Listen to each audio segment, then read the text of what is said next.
ఆజ్ఞలను నెరవేర్చే మనుషుడు, ఆజ్ఞల్లో నిలబడి నీతిమంతుగా ఉన్నవాడు ఒక్కడు కూడా భూమి మీద లేడు. इसीलिए आज्ञाओं का पालन करके आज्ञाओं के द्वारा धर्मी बनाया गया व्यक्ति एक भी इस पृथ्वी पर नहीं है। అందువల్ల దేవుడి నియమాన్ని దేవుడే ఈజీగా మార్చేశాడు మనల్ని. इसीलिए परमेश्वर के नियम को परमेश्वर ने ही आसानी से हमारे लिए बदल दिया है। ఆజ్ఞలు నెరవేర్చబట్టి నిత్య జీవం కలగదు కానీ आज्ञाओं का पालन करने से अनंत जीवन नहीं मिलेगा, యేసు लेकिन మీద విశ్వాసం కలిగితే మన నీతిమంతులు అవుతాం కనుక ఆ నీతిమంతులు బట్టి మనము దేవుని ముందు పరిశుద్ధులుగా ఉన్నాం. ఆ పరిశుద్ధత ఏం చేస్తుంటే ఉచితంగా మిమ్మల్ని ఆశీర్వదిస్తా ఉంది. यीशु मसीह के द्वारा उनके ऊपर विश्वास रखने के द्वारा हम धर्मी बनाए गए हैं, और वो धर्मी वो विश्वास हमें जो है उनकी पवित्रता बनाता है, और वो पवित्रता हमें द्वारा हम जो है आशीष को पाते हैं। అందువల్ల ఎప్పుడూ నీ బలహీనత చూసుకుని దేవుడు నాతో లేడు, ఎందుకంటే నేను పలానా పాపం చేశాను, పలానా తప్పు చేశాను, పలానా చేశాను, దీని కొరకే ఆలోచించుకుని సరి చేసుకోవాలనుకుంటే ఎప్పుడు నువ్వు సరికాలేవు. इसलिए हमेशा मैं पापी हूँ, मैंने गलत किया है, मैंने वो काम किया है, अगर ऐसे ही सोचते रहेंगे तो अब कभी भी ठीक नहीं हो पाएंगे। దేవుడు నీ కొరకు పాపానికి వెల సిలువలో యేసు చెల్లించేశాడని నమ్మి మీరు ముందు కొనసాగుతూ ఉంటే దేవుడు మిమ్మల్ని కాపాడుతానే ఉంటాడు. परमेश्वर ने आपके पाप के मूल्य को शूली पर उन्होंने चुका दिया है। अगर इसे विश्वास करते हुए अगर आप आगे बढ़ेंगे तो आसानी से आगे बढ़ पाएंगे। ఏ మనుషుడు కావాలని అప్పు చేయడు, కావాలని పొరపాటు చేయడు, కావాలని గోతులో దిగడు అనే మాట ఎంత వాస్తవమో. कोई भी मनुष्य जो है जानबूझ के वहाँ उधार नहीं लेता या गलती नहीं करता या जानबूझ के गड्ढे में नहीं गिरता है।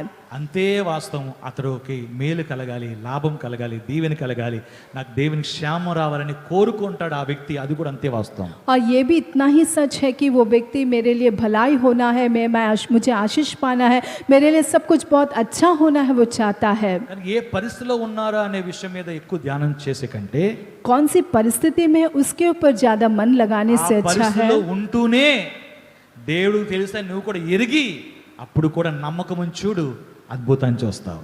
उस परिस्थिति को जो है करके जानते हुए भी ये परिस्थिति परमेश्वर जानता है, विश्वास करते हुए उन पर विश्वास रख के देखिए, आप अद्भुत देखेंगे। నీకు అద్భుతం చూడాలంటే आपको अगर अद्भुत देखना నీ है, పరిస్థితులు ఏమైనా సరే आपकी परिस्थिति कुछ भी क्यों ना हो, దేవుడికి తెలియకుండా లేదు, దేవుడు తెలుసు. वो परमेश्वर को बिना जाने नहीं है, वो ఆ जानते పరిస్థితిలో हैं। ఉండగా కూడా वो परिस्थिति में रहते वक्त भी నీవు దేవుని సహాయాన్ని అడిగి చూడు.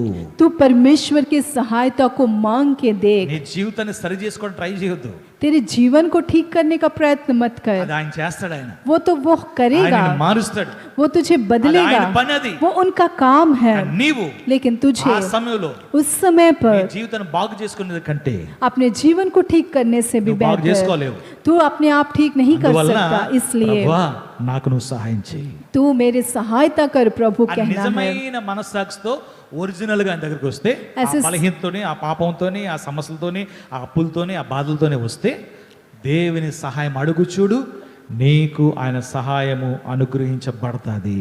ऐसे ही अपने मन की गवाही के द्वारा जो है उसी पाप में, उसी निर्बलता में, उसी बहुत सारे गिरे हुए परिस्थिति में है, वैसे ही परिस्थिति में उनके सामने आकर उनकी सहायता मांग के देखिए, आपको उनकी ओर से सहायता मिलेगा। అందుకే లేఖనాలు బాగా పరిశోధించి దేవుడు ఏం చెప్తున్నారో సత్యాన్ని పట్టుకుంటే మన దేవుని వాక్యంలో మనం ఉంటాం. లేకపోతే మన పాటికి మనం జీవిస్తే ఏదేదో మైండ్లో ఉంటుంది, దేవుని వాక్యం సంబంధించి కాకుండా మనం నచ్చినట్టు క్రైస్తవం జీవిస్తాం, జీవితకాలం సమస్యలో పడతానే ఉంటాం. इसीलिए पवित्र शास्त्र को हमें ध्यान से पढ़ना है और उस पर हमें ज़्यादा मन लगाना है, क्योंकि अगर अपने ही मन के अनुसार हम जिएंगे तो क्या क्या हम करते रहेंगे और हम बेकार में फंसते रहेंगे। వాక్యాలు వింటున్నప్పుడు నేను బోధించేది కరెక్టా కాదా అని వాక్యాలను చూడాలి, ప్రశ్నలు వస్తే నా దగ్గర అడగాలి, అంతేగాని గంగిరెద్దులా తలకు ఊపేయటం కాదు, ఏదో చెప్తున్నారని చెప్పి దాన్ని గమనించాలి.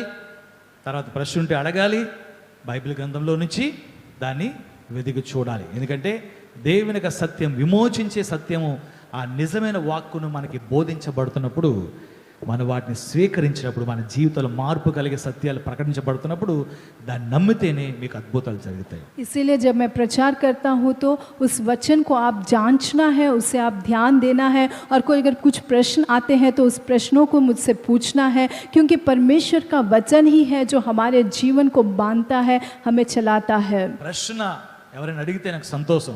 ప్రశ్నలు ఉంటే ఇంకా నాకు సంతోషం, ఎందుకంటే ప్రశ్నలు ఉంటే మీకు సమాధానం లేఖనం ద్వారా దొరుకుతాయి. क्योंकि प्रश्न पूछना और किसी के अंदर प्रश्न है तो वो मेरे लिए बहुत ही आनंद की बात है, क्योंकि प्रश्न रहने से पवित्र शास्त्र के अनुसार आपको उसका उत्तर मिलेगा. 4వ జామున అలల చేత కొట్టబడుతుంటే ప్రభువే నిలబడి నడిచి వచ్చారు. और वहाँ पे जब 24 में वहाँ पे लहरों से उनका नाव मारा जा रहा था तो प्रभु ही स्वयं पानी में चल के आए हैं. నీ జీవితం అలల చేత కొట్టబడతా ఉంటే अगर आपका जीवन लहरों के द्वारा मारा जा रहा है, ఏనక్కర్లేదు, आपको चिल्लाने की जरूरत नहीं है. ఆయనే నిన్ను ఈ జీవితంలోకి నడిపించారు కనుక, वे ही तुम्हारे जीवन को चलाएंगे. ప్రభువే इसलिए రక్షించుకుని అని పిలిచారు కనుక, प्रभु ने ही तुझे उद्धार देकर तुझे बुलाया నీకు है. శ్రమ इसलिए కలగానే तेरे क्लेश आते ही వెంటనే పరిగెట్టుకుని వచ్చేది ప్రభువే. तुरंत भाग के आने वाला प्रभु ही है. స్తోత్రం కలుగాక. प्रभु की स्तुति हो. ఈ 4వ జాము చెప్పడానికి కారణం ఏంటంటే, ये चौथे पहर को बताने का कारण क्या है? 4వ జాము ఎర్లీ మార్నింగ్ 3 o'clock ఎవ్వడు కూడా సముద్రంలో గాని సముద్రం పక్కన గాని ఉండడు. और चौथे पहर के सुबह के 3 बजे कोई भी समुद्र में या समुद्र के तट पर कोई नहीं रहता. కటికమైన చీకటి సమయం అది. वो बहुत ही घोर अंधकार का అది समय ఒక है. లాంటి ఒంటరితనం సమయం అది. वो एक अकेलापन का समय है. మనుషుడు కనిపించిన సమయం అది. मनुष्य ना दिखाई देने वाला समस्या है. జీవితంలో కొన్నిసార్లు ఎలాంటి పరిస్థితులు ఎదురవుతాయంటే ఏ ఒక్క సహాయం లేనట్టుగా వాతావరణం కనిపిస్తుంది. इसका मतलब है कि जीवन में कभी कभी ऐसी समस्या हमारे सामने आती है कि कोई भी प्रकार से हमारे लिए सहायता नहीं है. हमें लगता తొందరపడి है పొరపాటు కలిగి దేవుడు కూడా నాకు తోడు లేడనే విషయం మాత్రం మీ నోటితో అనకూడదు. जल्दबाजी से गलती से कभी भी ये मत कहिए कि परमेश्वर भी मेरे संग नहीं है. ఆయన అక్కడే ఉంటాడు కానీ నువ్వు పసిగట్టలేవు, वो वहीं रहेंगे लेकिन आप उन्हें ध्यान నువ్వు नहीं ఆయన दे గమనించలేవు. पाएंगे. आप उन पर ध्यान ఆయన नहीं दे అక్కడే ఉన్నాడు. पाएंगे. ఆయన वे वहीं पे रहेंगे. నీ అలల్లో ఉన్నప్పుడు ఆయన చూస్తూ నీ యొక్క అంటే నీ యొక్క కష్టపడుతుంటే ఆయన చూసి ఆనందిస్తలేదు. आप जब लहरों में तकलीफ उठा रहे हैं तो आपको देखकर वो आनंद नहीं ఆయన हो रहा. వచ్చేది నీకు సహాయం చేయడానికి. मैं वो आता है आपकी सहायता करने के స్తోత్రం लिए. చెప్దాం. स्तुति करेंगे. ఆయన సహాయం చేయడానికి వచ్చినప్పుడు वो जब सहायता करने के लिए आता है, శిష్యులు చూచి తొందరపడ్డారు. चेलों ने देखकर वे घबरा गए. తొందరపడటం అంటే వెంటనే మాట్లాడేయటం.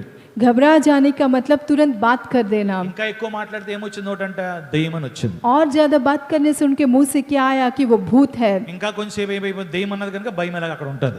और वहाँ पे भूत कहा है इसलिए डर भी वहाँ रहेगा. తొందరపడితే जल्दबाजी करेंगे ఏమవుతుందంటే నోటంట మరి భూతానికి సంబంధించిన విషయాలే వస్తాయి నోటంట. क्या होगा कि मुंह से भूत के संबंधित बातें ही आएगी. ఇది ఆర్డినరీ లైఫ్. ఇది ये साधारण जीवन है. ఒక చిన్న సమస్య ఎదురైనప్పుడు जब एक छोटी समस्या हमारे మనం सामने తొందరపడిన आती వెంటనే है, हम जब जल्दबाजी करते हैं, భూతమని అంటము, भूत कहना భయం చేత కేకలు వేశారని శిష్యులకు అనుభవాలు చెప్పబడుతుంది. और डर के द्वारा चिल्लाए हैं चेलों के अनुभव में हमें दिखाई देता है. యేసు ప్రభుతో నడుస్తున్న శిష్యులకే ఈ పరిస్థితి.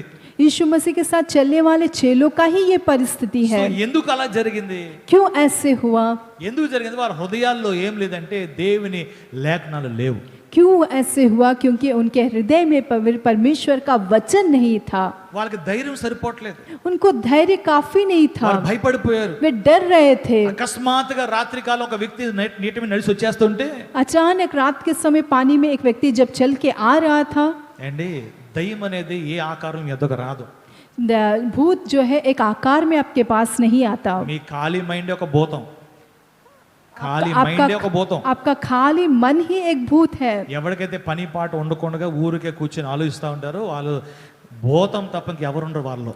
जिसका कोई काम काज नहीं रहता, ऐसे ही बैठ के व्यर्थ में विचार करते रहते हैं, उसके मन में भूत ही रहता అందుకే మన है. మనసుని ఎప్పుడు ఖాళీ పెట్టుకోకూడదు. इसलिए हमारे मन को कभी खाली नहीं रखना ఎప్పుడైనా चाहिए. ఒంటరిగా ఉన్నా कभी आप अकेले हैं, లేకపోతే విచారంగా ఉన్నా, नहीं तो व्याकुल है, నువ్వు మూలలో కూర్చొని ఆలోచిస్తా ఉన్నా, आप अगर एक किनारे में बैठ के सोच रहे అది हैं, మంచి అలవాటు కాదు. वो अच्छी आदत नहीं है. అలాంటి పరిస్థితి ఉంటే अगर ऐसी परिस्थिति है, అపవాదికి చోటు ఇవ్వకుండా చూసుకో.